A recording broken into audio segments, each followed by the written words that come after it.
రేపు శుక్రవారం రోజు కేవలం బియ్యంతో ఈ విధంగా చేసి చూడండి. మనకున్నటువంటి సకల సమస్యలు అనేవి తీరిపోతాయి. కానీ ఈ పరిహారాన్ని రహస్యంగా చేసి చూడండి. ఫలితాన్ని మీ కళ్ళతో మీరే చూడగలుగుతారు. ఇక వద్దు వద్దు అంటున్నా సరే డబ్బులు అయితే వస్తూనే ఉంటాయి. కొన్ని పరిహారాలు చిన్నవి కావచ్చు, కానీ ఫలితం మాత్రం చాలా ఎక్కువగా ఇస్తూ ఉంటాయి. మనం చేసే పరిహారానికి వాడే వస్తువులని బట్టి ఫలితం అనేది ఉంటుంది. మనకు బియ్యం అంటే అన్నపూర్ణాదేవితో సమానంగా భావిస్తూ ఉంటాము. బియ్యం అనేవి ప్రతి ఒక్క ఇంట్లో ఉంటాయి. అన్నపూర్ణాదేవి కరుణా కటాక్షాలు ఉన్న ఇంట్లో మాత్రం బియ్యానికి అన్నానికి లోటు ఉండదు. అయితే బియ్యానికి అన్నానికి లోటు ఉండదు, అన్నపూర్ణాదేవి మన ఇంట్లో కొలువై ఉండాలి అని అందరం కోరుకుంటూ ఉంటాము. సిరి సంపదలతో ఇల్లు ఎప్పుడూ కూడా ఆనందంగా ఉండాలి అని, ధనానికి లోటు ఉండద్దు అని, అలానే మన ఇంట్లో ఎప్పుడూ కూడా తిండికి లోటు ఉండద్దు అని కోరుకుంటాము. అయితే బియ్యంతో ఈ పరిహారం చేయడం వల్ల సంపద మనల్ని వెతుక్కుంటూ వస్తుంది. కొన్ని పరిహారాలు బియ్యంలో చేసేవి ఉంటాయి, కొన్ని పరిహారాలు బియ్యంతో చేసేవి కూడా ఉంటాయి. అయితే బియ్యం మన ఇంట్లో ఎప్పుడూ అయిపోవద్దు. ధనాకర్షణ బాగా జరగాలి. లక్ష్మీదేవి ఇంట్లోకి అడుగు పెట్టాలి అంటే మనం ముఖ్యమైన తిథి, ముఖ్యమైన వారాల్లో గనుక బియ్యం డబ్బాలో రూపాయి కాయిన్లను లక్ష్మీ పూజలో వాడి తరువాత ఆ రూపాయి నాణాలను ఒక కవర్లో కానీ లేదా ఏదైనా ఒక చిన్న బాక్సులో కానీ పెట్టి ఆ డబ్బులను మనం బియ్యం డబ్బాలో అడుగు భాగంలో ఉంచాలి.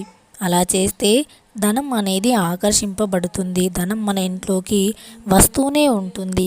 బియ్యం అనేవి పూర్వకాలం నుంచి కూడా పరిహారాలకు వాడుతూనే ఉంటారు. బియ్యం ఆవులకి తినిపించడం వల్ల మనకు ఉన్నటువంటి జాతక దోషాలు తొలగిపోతాయి.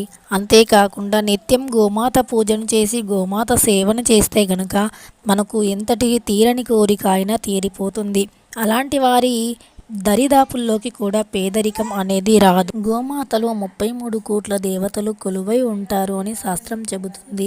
అదేవిధంగా మనం కలియుగంలో వెలిసినటువంటి లక్ష్మీదేవి స్వరూపంగా భావిస్తూ ఉంటాము గోమాతని. గోపూజ చేసిన వారు ఎప్పటికీ కూడా సిరి సంపదలతో, అష్టైశ్వర్యాలతో, ఆయురారోగ్యాలతో ఉంటారు అని శాస్త్రం చెబుతుంది. గోమాత పూజ ఏ ఇంట్లో అయితే నిత్యం జరుగుతూ ఉంటుందో ఆ ఇంట్లో ఎప్పటికీ గొడవలకి తావు ఉండదు అని శాస్త్రం చెబుతుంది. కలహాలకి అస్సలు ప్లేస్ ఉండదు. అలాంటి ఇంట్లో సమస్యలు అనేవి రానే రావు. ఒకవేళ ఇప్పుడిప్పుడు మీ ఇంట్లో సమస్యలు అధికమవుతున్నట్టు అయితే గనక గోమాత యొక్క విగ్రహాన్ని కానీ లేదా పాలు ఇస్తున్నటువంటి గోమాతను కానీ మీ ఇంట్లో పెట్టుకోవాలి. అలాంటప్పుడు మీకున్నటువంటి సమస్యలు నెరవేరుతాయి. పని పరంగా కానీ, అంటే మనం చేసే జాబ్ పరంగా కానీ, వృత్తి ఉద్యోగ వ్యాపారం పరంగా అయినా సరే, భార్యాభర్తల మధ్య గొడవలు అయినా సరే, ఇక తీరని కోరికలు అయినా సరే తక్షణం తీరిపోతాయి. సంపద మిమ్మల్ని వరిస్తుంది. లక్ష్మీదేవి మీ ఇంట్లోకి అడుగుపెట్టి మిమ్మల్ని ధనవంతులను చేస్తుంది. గోమాత పూజకు అంతటి శక్తి ఖచ్చితంగా ఉంది. అలానే మరి బియ్యం అనేవి మన సాంప్రదాయంలో అక్షంతలకి కూడా వాడుతూ ఉంటాము. పూజ చేసే సమయంలో అక్షంతలతో మనం అమ్మవారిని అర్చిస్తే గనక మనకున్నటువంటి ఆర్థిక సమస్యలు తొలగిపోతాయి. పూజ సంపూర్ణమవుతుంది. లక్ష్మీదేవి యొక్క ఆశీర్వాదాలు పొందిన వాళ్ళం అవుతాము అని నమ్ముతూ ఉంటాము. మనం ఎప్పుడూ కూడా పూజ చేసే సమయంలో లక్ష్మీదేవిని అర్చిస్తున్నప్పుడు తులసి కోటకి కానీ అక్షంతలు వేస్తూ ఉంటాము. అలా అక్షంతలు వేసిన ప్రతి పూజ కూడా మనకు మంచి ఫలితాన్ని ఇస్తుంది. అన్నపూర్ణాదేవి అనుగ్రహం ఎల్లప్పుడూ మన పైన ఉన్నప్పుడు మన ఇంట్లో సిరి సంపదలకు, ధన ధాన్యాలకు లోటు అనేది ఉండదు. మన ఇల్లు వంటిల్లు కలకలలాడుతూ ఉండాలి అంటే అన్నపూర్ణాదేవి ఆశీస్సులు ఖచ్చితంగా ఉండాలి. అన్నపూర్ణాదేవి మన ఇంట్లో తిష్ట వేసుకొని కూర్చోవాలి అంటే రేపు శుక్రవారం రోజు రహస్యంగా బియ్యంతో ఈ విధంగా చేసి చూడండి. ఖచ్చితంగా మీరు ఊహించలేని మంచి అద్భుతమైన ఫలితాన్ని పొందగలుగుతారు. మీ ఇంట్లో ఎప్పటికీ కూడా సిరికి, సంపదకి, ధనానికి, తిండికి అస్సలు లోటు అనేది ఉండదు అని ఖచ్చితంగా చెప్పవచ్చు. అన్నపూర్ణాదేవి ఆశీస్సులు పూర్తిగా పొందుతారు అని కూడా చెప్పడంలో సందేహమే లేదు. మరి రేపు శుక్రవారం రోజు రహస్యంగా బియ్యంతో ఏ పరిహారం చేయాలో ఈ వీడియోలో చాలా స్పష్టంగా తెలుసుకుందాం. అంతకంటే ముందు మన ఛానల్ని ఎవరైనా కొత్తగా చూస్తున్నట్టు అయితే సబ్స్క్రైబ్ చేసుకొని పక్కనే ఉన్న బెల్ ఐకాన్ని నొక్కండి. ఇక బియ్యాన్ని ఒక గుప్పెడు తీసుకోవాలి. ఒక గుప్పెడు మంచి బియ్యాన్ని తీసుకోవాలి. మంచి బియ్యం అంటే పురుగులు, చెత్త, డస్ట్ వంటివి లేకుండా ఉండాలి. అలాంటి ఒక మంచి బియ్యాన్ని గుప్పెడు తీసుకొని ఒక పసుపు రంగు వస్త్రాన్ని కూడా తీసుకోండి. పసుపు రంగు వస్త్రం అనేది కొత్తది అయి ఉండాలి. అందులో ఒక గుప్పెడు బియ్యం పట్టే విధంగా ఉంటే సరిపోతుంది.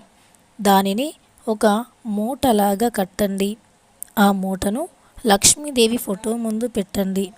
ఆ ఫోటోకి నమస్కరించుకొని మీకున్నటువంటి కోరికలను చెప్పుకొని ఆ మూటను తీసుకొని మీ ఇండ్లంతా కూడా తిరగండి. అంటే మీ ఇంట్లో ఎన్ని గదులు ఉంటే అన్ని గదుల్లో కూడా ఆ మూటను పట్టుకొని తిరగండి.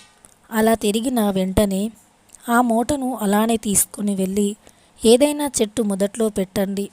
అలా పెట్టి నమస్కరించుకొని వెనక్కి తిరిగి చూడకుండా ఇంటికి వచ్చేయండి. కానీ ఈ పరిహారం మీరు చేస్తున్నట్టు కానీ పరిహారం చేశాక ఫలితం వచ్చిన తర్వాత కూడా ఈ పరిహారం వల్లే ఫలితం వచ్చిందని కానీ ఇతరులతో చెప్పొద్దు. ఈ పరిహారాన్ని చేస్తున్నట్టు రహస్యంగా ఉండాలి.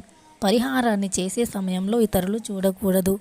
ఒకవేళ ఇంట్లో ఎప్పుడు మంది ఉంటారు, ఎవరో ఒకరు తిరుగుతూనే ఉంటారు అనుకునేవారు వారందరూ నిద్రించిన సమయంలో ఈ పరిహారాన్ని శుక్రవారం రోజు చేయండి.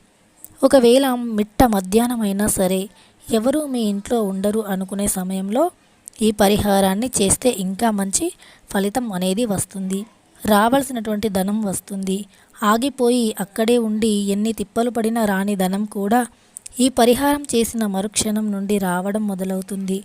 మీ జాతకంలో తిరగడం ఆగిపోయిన చక్రాలు స్టక్ అయిపోయినవి గ్రహాలు ఏవైతే ఉంటాయో అవన్నీ యథావిధిగా మళ్ళీ మంచి స్థితిలో తిరగడం స్టార్ట్ అవుతాయి. అప్పుడు మన జాతక దోషాలు, గ్రహ దోషాలు తొలగిపోయాయి అని అర్థం. ఈ పరిహారానికి అంతటి శక్తి ఉంది. బియ్యానికి ఉన్నటువంటి శక్తి చాలానే అని అందరికీ తెలిసినదే.